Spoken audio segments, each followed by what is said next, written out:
الحمد لله رب العالمين نحمده ونصلي على رسوله الكريم اما بعد فاعوذ بالله من الشيطان الرجيم بسم الله الرحمن الرحيم قال الله عز وجل في القرآن الكريم وفي الفرقان المجيد ان الله وملائكته يصلون على النبي یا ایھا الذین آمنوا صلوا علیہ وسلموا تسلیما صدق اللہ العلی العظیم وصدق رسولہ النبی الامین الکریم اما بعد۔ اللہ رب العزت کی دی ہوئی خصوصی توفیق کی بدولت ایک مرتبہ پھر ہم اور آپ جمعۃ المبارک کی ان مبارک ساعتوں میں اس کا ذکر کرنے کے لیے، اس کی یاد کرنے کے لیے اور اس کی بارگاہ میں سربسجود ہونے کے لیے اکٹھے ہوئے ہیں۔ اللہ رب العزت سے دعا گو ہیں کہ ہم تمام کا یہاں آنا، یہاں بیٹھنا، نماز جمعہ با جماعت ادا کرنا اللہ رب العزت اپنی بارگاہ میں قبول و مقبول فرمائے۔ ربیع الاول شریف کی مبارک ساعتیں چل رہی ہیں اور یہ وہ ماہ مبارک ہے کہ جس میں اللہ رب العزت نے اپنے پیارے حبیب علیہ الصلاۃ والسلام کو اس دنیا میں مبعوث فرمایا۔ مختلف روایات اور مختلف احوال ائمہ اور مجتہدین نے نبی علیہ الصلاۃ والسلام کی آمد مبارکہ کے حوالے سے بیان فرمائے، لیکن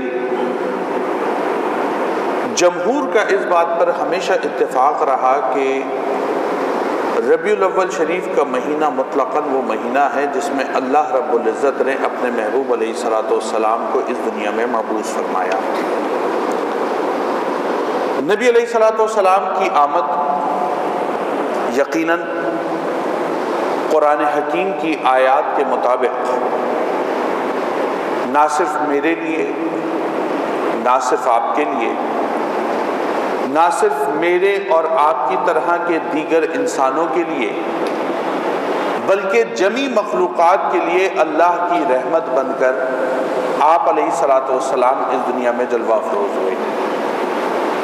اسی لیے قرآن نے کہا کہ وما ارسلناک الا رحمتا للعالمین، کہ ہم نے نہیں بھیجا مگر آپ کو عالمین کے لیے رحمت بنا کر بھیجا ہے، اور اس عالمین کے اندر عالم دنیا بھی ہے، عالم آخرت بھی ہے، عالم ارواح بھی ہے، اور اللہ رب العزت کی کم و بیش 18,000 مخلوقات جو مختلف مقامات پر اس کائنات کے اندر پھیلی ہوئی ہیں، نبی علیہ الصلاۃ والسلام کو ان ساری مخلوقات کے لیے اللہ نے رحمت بنا کر بھیجا۔ اسی لیے اس نبی محترم صلی اللہ علیہ وسلم آپ پر جب درود و سلام پڑھا جاتا ہے اور آپ کے اوپر جب درود پاک اور صلاۃ و سلام بھیجا جاتا ہے تو اللہ رب العزت نے اس عمل کو بھی تمام انسانوں کے لیے باعث رحمت اور باعث کرم نوازی بیان فرمایا ہے۔ میں نہیں کہتا،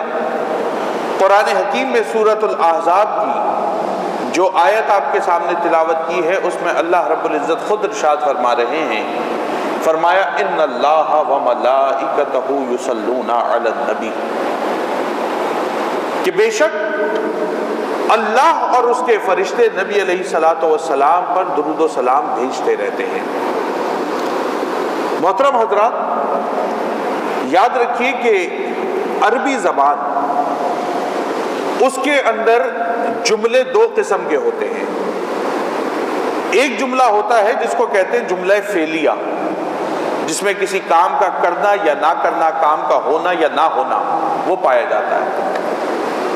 اور دوسری قسم کے جملے ہوتے ہیں جن کو کہتے ہیں جملہ اسمیہ۔ جملہ اسمیہ کا کمال یہ ہوتا ہے کہ اس میں مداومت ہوتی ہے، اس میں قوت ہوتی ہے، کسی موصوف کی صفت کو بیان کیا جاتا ہے۔ آپ کی آسانی کے لیے میں آپ کی خدمت میں عرض کر دوں کہ جس طرح انگریزی کے اندر آپ پاسٹ ٹینس، پریزنٹ ٹینس اور فیوچر ٹینس کی بات کرتے ہیں،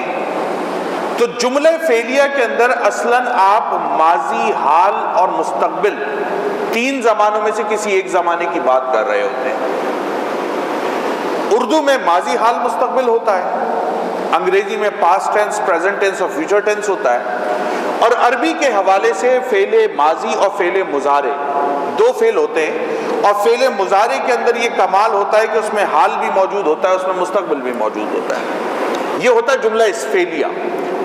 لیکن جملہ فعلیہ کے اندر ایک نقص ہوتا ہے، یہ ذرا غور طلب بات ہے، توجہ سے سنیں گے تو سمجھ آئے گی۔ جملہ فعلیہ کے اندر عربی زبان میں ایک نقص ہوتا ہے لنگوسٹکس کے پوائنٹ آف ویو سے۔ وہ نقص کیا ہوتا ہے؟ وہ نقص یہ ہوتا ہے کہ جملہ فعلیہ کے اندر تین میں سے ایک زمانے میں کام ہوتا ہے، دو زمانے خالی ہوتے ہیں۔ یا تو کوئی فعل ماضی میں ہوگا تو حال بھی خالی، مستقبل بھی خالی، یا کوئی فعل حال میں ہوگا یعنی پریزنٹ ٹینس میں تو ماضی خالی اور مستقبل خالی، دو خالی رہ گئے، یا کوئی کام کل ہوگا یعنی آئندہ آنے والے وقت میں ہوگا تو اس کا مطلب یہ ہوا زمانہ حال بھی خالی ہے، زمانہ ماضی بھی خالی ہے۔ اس کا مطلب یہ ہوا کہ جملہ فعلیہ کے اندر نقص یہ ہے کہ تین زمانوں میں سے ایک زمانے میں کام ہوتا ہے، دو زمانے خالی رہتے ہیں، اس میں کام نہیں ہوتا۔ لیکن جملہ اسمیہ جو ہے، جملہ فعلیہ کے مقابلے میں جو جملہ اسمیہ ہے عربی کے اندر، اس کا سب سے بڑا حسن یہ ہے کہ اس کے اندر مداومت ہوتی ہے، اس میں دوام ہوتا ہے، اور اس کے لیے موصوف صفت کی ایک اصطلاح استعمال کی جاتی ہے جس کو انگریزی میں آپ ایڈجیکٹو کہتے ہیں۔ اگر میں کہوں کہ کامران مرد ہے تو کامران کا مرد ہونا اس میں مداومت ہے، وہ کل بھی مرد تھا، وہ آج بھی مرد ہے، اور وہ کل بھی مرد ہی رہے گا۔ ایسا نہیں ہوگا کہ کل مرد تھا آج نہیں ہے، یا آج مرد ہے تو کل نہیں ہوگا، ایسا نہیں ہوتا۔ تینوں زمانوں میں، ماضی میں بھی، حال میں بھی، مستقبل میں بھی، اس کا مرد ہونا وہ قائم و دائم رہے گا، کیونکہ کامران کی صفت یہ ہے کہ وہ مرد ہے۔ اسی طریقے سے آپ کسی عورت کی صفت بیان کر دیں، یا آپ پھول کی صفت بیان کر دیں کہ وہ خوشبو دیتا ہے، وغیرہ وغیرہ، کوئی بھی ایسی چیز جس میں موصوف اور صفت کا ذکر ہو تو اس کے اندر دوام پایا جاتا ہے، تینوں زمانے شامل ہوتے ہیں۔ اب نبی علیہ الصلوۃ والسلام جب آپ پر درود پاک پڑھنے کی باری آئی تو اللہ رب العزت نے جملہ فعلیہ استعمال نہیں فرمایا بلکہ جملہ اسمیہ کو استعمال فرمایا، کیونکہ اگر جملہ فعلیہ استعمال ہوتا تو اس کا نتیجہ یہ نکلتا کہ اللہ رب العزت نعوذ باللہ من ذالک ماضی میں تو نبی علیہ السلام پر درود بھیجتا تھا لیکن حال میں شاید نہیں بھیجتا اور مستقبل میں شاید نہیں بھیجے گا، اور اگر اس میں پریزنٹ ٹینس کو یوز کیا جاتا تو معنی یہ نکلتے کہ شاید اللہ رب العزت نے ماضی میں درود نہیں بھیجا اور مستقبل میں نہیں بھیجے گا، ابھی بھیج رہا ہے۔ اور اگر اس میں فعل مضارع یعنی فیوچر ٹینس کو یوز کیا جاتا تو نتیجہ یہ نکلتا کہ مستقبل میں تو بھیجے گا، یہ تو یقینی ہے، لیکن پتہ نہیں حال میں بھیجتا ہے کہ نہیں بھیجتا، اور ماضی میں پتہ نہیں بھیجا کہ نہیں بھیجا۔ اللہ رب العزت نے لغت کے اس نقص کے مطابق قرآن حکیم کی اس آیت کریمہ کو نازل فرمایا، اور اس میں جملہ فعلیہ کے بجائے جملہ اسمیہ کو بیان فرماتے ہوئے مداومت کا اظہار کیا، اور فرمایا ان اللہ وملائکتہ یصلون علی النبی، کہ بے شک اللہ اور اس کے فرشتے محمد رسول اللہ صلی اللہ علیہ وسلم پر درود و سلام بھیجتے رہتے ہیں، اور کب سے بھیج رہے ہیں؟ جب کچھ بھی نہیں تھا، اور جب بھی بھیجتے رہیں گے جب کچھ بھی نہیں ہوگا۔ کیوں؟ کیونکہ اللہ رب العزت کی ذات وہ ازل سے ہے اور ابد تک رہے گی، نہ اس کے لیے کوئی زمانہ ماضی ہے، نہ حال ہے، نہ مستقبل ہے، وہ زمانے کی حدود و قیود سے پاک ہے۔ تو اللہ رب العزت دائمی طور پر اپنے ملائکہ کے ساتھ محمد الرسول اللہ پر درود بھیجتا رہتا ہے۔ فرمایا ان اللہ وملائکتہ یصلون علی النبی، کہ اللہ اور اس کے فرشتے دائمی طور کے اوپر رسول اللہ صلی اللہ علیہ وسلم پر درود و سلام بھیجتے رہتے ہیں۔ فرمایا یا ایھا الذین آمنوا صلوا علیہ وسلموا تسلیما، کہ اے لوگوں جو ایمان لائے ہو، اب تم کیا کرو، تم بھی محمد رسول اللہ صلی اللہ علیہ وسلم پر درود و سلام بھیجتے رہو۔ ان اللہ و ملائکتہ یصلون علی النبی یا ایھا الذین آمنوا صلوا علیہ وسلموا تسلیما، مسلمانوں کو بھی مخاطبت کی جا رہی ہے کہ آپ درود و سلام بھیجتے رہیں۔ اس کی وجہ کیا ہے، اس کی حکمت کیا ہے؟ حضرت ابی بن کعب رضی اللہ تعالیٰ عنہ آپ فرماتے ہیں کہ نبی علیہ الصلوۃ والسلام، میں آپ کی مجلس میں موجود تھا، میں نے عرض کیا ہے خدا کے محبوب، جب میں آپ کی بارگاہ میں ہوتا ہوں یا میں تنہائی میں بیٹھ کر اللہ رب العزت کی بارگاہ میں دعا مانگتا ہوں، استغفار کرتا ہوں، تو اے خدا کے رسول میں 1/4 وقت یعنی 1/4 آپ کے اوپر درود و سلام بھیجتا ہوں، کیا یہ میرے لیے کافی ہے؟ نبی علیہ الصلوۃ والسلام آپ نے سنا تو سن کر ارشاد فرمایا، اے ابی بن کعب،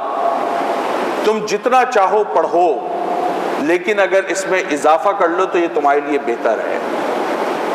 حضرت ابی بن کعب رضی اللہ تعالیٰ عنہ آپ فرماتے، خدا کے رسول پھر آئندہ سے میں آپ کے اوپر 1/3 وقت درود و سلام بھیجا کروں گا، کیا یہ میرے لیے کافی ہوگا؟ تو نبی علیہ الصلوۃ والسلام نے فرمایا، ابی بن کعب، تم جتنا چاہو مجھ پر درود پڑھو، لیکن اگر اضافہ کر لو تو یہ تمہارے لیے بہتر ہوگا۔ حضرت ابی بن کعب فرماتے، خدا کے رسول پھر تو میں آپ کے اوپر اپنی دعاؤں میں 2/3 وقت درود ہی پڑھا کروں گا، یعنی 2/3 درود ہی پڑھتا رہوں گا، کیا یہ میرے لیے کافی ہوگا؟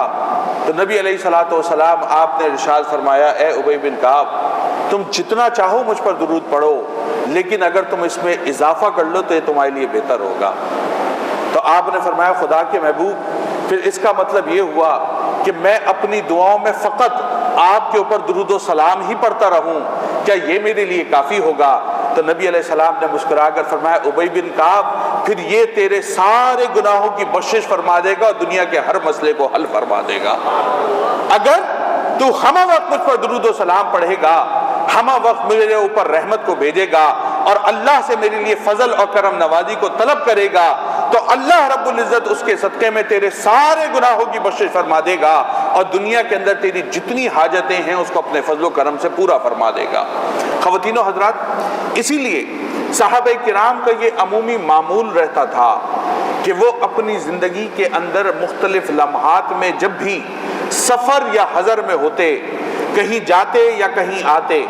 یا جو بھی ان کو لمحات میسر آتے، وہ ان سانسوں کو، ان گھڑیوں کو ضائع نہیں کرتے تھے، بلکہ اس کے اندر نبی علیہ الصلوۃ والسلام پر درود و سلام بھیجتے رہتے تھے، کیونکہ ان کو یہ پتہ تھا کہ نبی علیہ الصلوۃ والسلام آپ پر درود و سلام بھیجنا یہ وہ عظیم عمل ہے جو اللہ رب العزت کی جناب سے ہمہ وقت جاری و ساری ہے، اور اللہ رب العزت کے ساتھ اس کے ملائکہ بھی اس فعل عظیم کے اندر ہمہ وقت شامل حال رہا کرتے ہیں۔ میں اور آپ اس بات کو جانتے ہیں کہ مٹی کا وہ ذرہ جو ہمارے ہاتھ میں ہوتا ہے، ہم اس کو ذرہ کہتے ہیں، لیکن جب اس ذرے کو اٹھا کر پہاڑ پہ رکھ دیا جائے تو اب اس مٹی کے ذرے کو کوئی ذرہ نہیں کہتا، اس کو پہاڑ کہہ کر مخاطب کیا جاتا ہے۔ سمندر کے پانی کا وہ قطرہ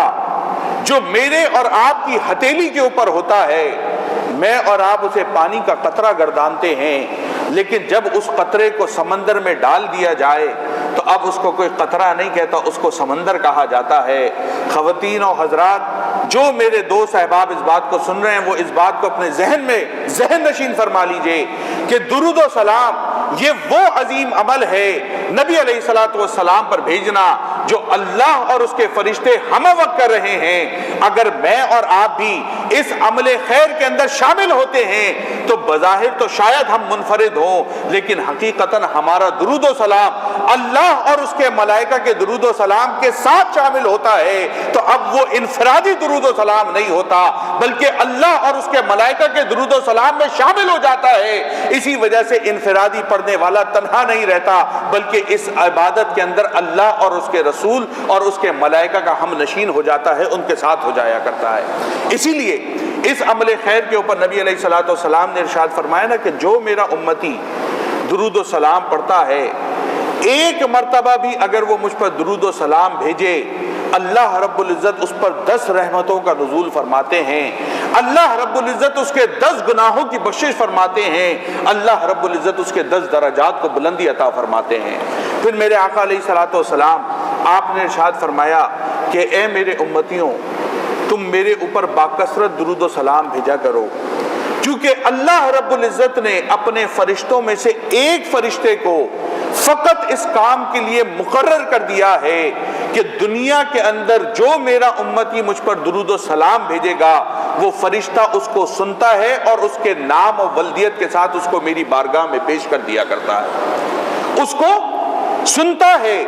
اور اس پڑھنے والے کے نام کے ساتھ اور اس کی ولدیت کے ساتھ میری بارگاہ میں پیش کر دیا کرتا ہے۔ تو ایک صحابی رسول صلی اللہ علیہ وسلم جو تشریف فرماتے فرمایا خدا کے رسول، ظاہری زندگی میں تو یہ بات سمجھ آتی ہے، لیکن جب آپ کا ظاہراً وصال ہو جائے گا، آپ اس دنیا سے رخصت ہو جائیں گے، آپ کا جسم پاک وہ جب قبر میں جائے گا تو وہ بھی بوسیدہ ہو جائے گا، مٹی کے ساتھ مل کر مٹی ہو جائے گا، تو کیا اس وقت بھی آپ کے اوپر درود و سلام کا یہی فائدہ ہوگا؟ تو نبی علیہ الصلوۃ والسلام آپ نے ارشاد فرمایا، اے میرے پیارے صحابی، اللہ رب العزت نے زمین پر حرام کر دیا ہے کہ وہ انبیاء کرام کے جسموں کو کھا سکے، اللہ کی زمین انبیاء کے جسموں کو نہیں کھا سکتی، گویا کہ ان کے جسم وہ کبھی بھی بوسیدہ نہیں ہو سکتے۔ تم جب بھی مجھ پر درود و سلام بھیجو گے، اللہ کا فرشتہ مجھ تک وہ درود و سلام تمہارے نام اور تمہاری ولدیت کے ساتھ ہمیشہ پہنچاتا رہے گا۔ تو خواتین و حضرات، اس بات کو ذہن میں رکھیے کہ اللہ رب العزت نے اپنے پیارے محبوب علیہ الصلوۃ والسلام آپ پر بھیجے جانے والے درود و سلام کی اتنی زیادہ فضیلت کو بیان فرمایا اور اتنا زیادہ اس کا چرچہ عام فرمایا کہ مومنین کو باقاعدہ طور کے اوپر حکم فرمایا کہ تم بھی رسول اللہ صلی اللہ علیہ وسلم پر درود و سلام بھیجا کرو۔ حضرت حسن بصری رحمۃ اللہ تعالی علیہ بڑے مشہور تابعی ہیں، اور آپ کے بارے میں آتا ہے یہ وہ اللہ کے ولی تھے کہ جن کو جاگتی آنکھوں سے 60 صحابہ کرام کی زیارت کا شرف حاصل ہوا تھا۔ یعنی وہ تابعی تھے کہ جنہوں نے 60 صحابہ کرام سے شرف ملاقات اور شرف زیارت کو حاصل فرمایا تھا۔ آپ کے بارے میں آتا ہے کہ آپ کے پاس ایک عورت آئی اور آ کر عرض کرنے لگی کہ حسن بصری، میری بیٹی وہ اس دنیا سے رخصت ہو گئی، اس کا انتقال ہو گیا ہے، مجھے بڑی خواہش ہے کہ میں اپنی بیٹی سے مل سکوں، کم از کم اس کو ایک بار دیکھ سکوں کہ وہ کس حال میں ہے اور اللہ رب العزت نے اس کے ساتھ کیا معاملہ فرمایا ہے۔ حضرت حسن بصری علیہ رحمہ آپ نے ان خاتون کو ایک وظیفہ بتایا جس کی مختصر تفصیل یہ تھی کہ بعد نماز عشاء سونے سے پہلے 4 رکعت نوافل اس انداز میں پڑھو کہ ہر رکعت میں سورہ فاتحہ کے بعد سورہ تکاثر، الہاکم التکاثر حتی زرتم المقابر، اس سورت کی تلاوت کرو، اور اس کے بعد بغیر بات کیے باوضو اپنے بستر پر لیٹ جاؤ اور باکثرت نبی علیہ السلام پر درود و سلام بھیجتی رہو۔ انشاءاللہ تبارک و تعالیٰ تمہیں اپنی بیٹی کی زیارت ہو جائے گی، تمہیں پتہ لگ جائے گا وہ کس حال میں ہے۔ محدثین نے لکھا کہ وہ خاتون اپنے گھر چلی گئیں، اور گھر جانے کے بعد اس عمل کو جس طرح سے حضرت حسن بصری علیہ رحمہ نے تعلیم فرمایا تھا، اس عمل کو کیا۔ جب رات میں درود پاک پڑھتے ہوئی سوئیں تو اس کو اپنی بیٹی خواب کے اندر دکھائی گئی، اور اس بیٹی کی جو کیفیت تھی، اس بیٹی کی جو حالت تھی، وہ حالت یہ تھی کہ اس کے اوپر اللہ رب العزت کا عذاب ہو رہا تھا۔ اس کا جسم، اس کے اوپر آگ کی لپٹیں تھیں، ہاتھوں میں ہتھکڑیاں تھیں، پیروں میں بیڑیاں تھیں، اور اس کا جسم وہ جل رہا تھا اور وہ انتہائی اذیت و تکلیف کی حالت میں تھی۔ ماں نے اپنی بیٹی کو دیکھا، یکدم ہڑبڑا کر اٹھ گئی۔ صبح کا وقت آیا، حضرت حسن بصری علیہ رحمہ آپ کی خدمت میں حاضر ہوئے اور آپ کو یہ سارا کا سارا معاملہ جو خواب میں دیکھا اس کو بیان فرمایا۔ حضرت حسن بصری علیہ رحمہ آپ نے اس واقعے کو سنا، یقیناً ایک غمزدہ ہو جانے والا واقعہ تھا، آپ بھی غمزدہ ہو گئے، غمگین ہو گئے۔ دن گزرتے گئے، لمحات گزرتے گئے، کچھ وقت گزرا۔ حضرت حسن بصری علیہ رحمہ ایک روز آرام فرما رہے تھے، آپ نے کیا دیکھا کہ خواب کے اندر وہی بچی جس کی والدہ آپ کے پاس آئی تھی، آپ نے اس بچی کو خواب کے اندر جنت کے دیکھا، تو دیکھ کر یہ سوال کیا کہ تمہاری ماں نے خواب میں تمہیں جس عالم میں دیکھا تھا، چونکہ عالم ارواح کے واقعات وہ جھوٹ پر مبنی نہیں ہوتے، اس نے تمہیں حالت عذاب میں دیکھا تھا کہ اللہ کا تم پر قہر نازل ہو رہا تھا، اللہ کا تم پر عذاب ہو رہا تھا، آخری کیا وجہ ہے؟ آج میں تمہیں جنت کے اعلیٰ محلات میں دیکھتا ہوں، اعلیٰ باغات میں دیکھتا ہوں، یہ کیا عمل ہے جو تم نے کیا، یا وہ کیا مسئلہ تھا جو تمہارے ساتھ معاملہ ہوا جو تم آج جنت کے اس درجے تک پہنچ گئی؟ فرماتے ہیں اس بچی نے حضرت حسن بصری علیہ رحمہ کو جواب دیا، فرمایا حضور میرے ساتھ معاملہ تو وہی تھا جو میری والدہ نے دیکھا تھا، لیکن ایک روز ایک اللہ کا صالح بندہ وہ قبرستان میں اس مقام سے گزرا جہاں پر میری قبر موجود تھی، اس نے مسلمانوں کے قبرستان کو دیکھا تو 3 بار نبی علیہ الصلوۃ والسلام پر درود و سلام بھیجا، اور اس کو پڑھنے کے بعد اس کا ایصال ثواب ان تمام میتوں کو کر دیا جو اس قبرستان میں موجود تھی۔ اللہ رب العزت نے اس درود پاک کی برکت سے ہمارے سارے گناہوں کی بخشش فرما کر ہمیں جنت کا مستحق بنا دیا۔ خواتین و حضرات، اس بات کو سمجھیں کہ اگر میں اور آپ جو زندہ ہیں کسی مردہ شخص کے لیے ایصال ثواب کریں اور اس کے اندر درود پاک پڑھ کر بھیجیں تو اللہ رب العزت اس کے اوپر سے اپنے عذاب کو ہٹا کر اس کو جنت کا مستحق بنا دیا کرتا ہے۔ تو قربان جائیں اس شخص کی ذات کے اوپر جو نبی علیہ الصلوۃ والسلام پر خود اپنی زبان سے باکثرت درود و سلام بھیجتا ہے، اس کے ساتھ کیا معاملہ ہوگا؟ حدیث شریف میں آتا ہے نبی علیہ الصلوۃ والسلام نے فرمایا قیامت کے دن سب سے زیادہ میرے قرب کا مستحق وہ شخص ہوگا جو دنیا کے اندر سب سے زیادہ میرے اوپر درود و سلام بھیجا کرتا ہوگا۔ تو جو اللہ کا بندہ بھی نبی علیہ الصلوۃ والسلام پر درود و سلام بھیجتا ہے، اللہ رب العزت کی جناب سے اس کو یہ پیغام ہے، اس کے لیے یہ مژدہ ہے، اس کے لیے یہ خوشخبری ہے کہ اللہ رب العزت اس مومن بندے کو قیامت کے دن رسول اللہ صلی اللہ علیہ وسلم کا ساتھ عطا فرمائے گا۔ حضرت جلال الدین سیوطی علیہ رحمہ خصائص الکبریٰ کے اندر آپ نے ایک بڑا عجیب و غریب واقعہ لکھا ہے، اس واقعے کو بیان کر کے ہم گفتگو کو سمیٹتے ہیں۔ آپ فرماتے ہیں بنی اسرائیل کے اندر ایک شخص کا انتقال ہوا، جب اس شخص کا انتقال ہوا تو حضرت موسیٰ علیہ الصلوۃ والسلام آپ پر اللہ رب العزت نے وحی نازل فرمائی کہ فلاں فلاں مقام پر ایک شخص کا انتقال ہوا ہے، تم جاؤ اور جا کر اس کی تجہیز و تکفین کا بندوبست کرو اور اس کے جنازے کو ادا کرو۔ حضرت موسیٰ علیہ الصلوۃ والسلام آپ نکلے، اس علاقے میں پہنچے، معلوم کیا کہ اللہ کے کسی نیک اور برگزیدہ بندے کا وصال ہوا ہے۔ لوگوں نے یہ بات سنی تو لوگوں نے کہا کہ حضور کسی نیک متقی پرہیزگار اللہ والے شخص کا کوئی انتقال نہیں ہوا۔ آپ نے فرمایا مجھے اللہ کی جناب سے یہ حکم ہوا ہے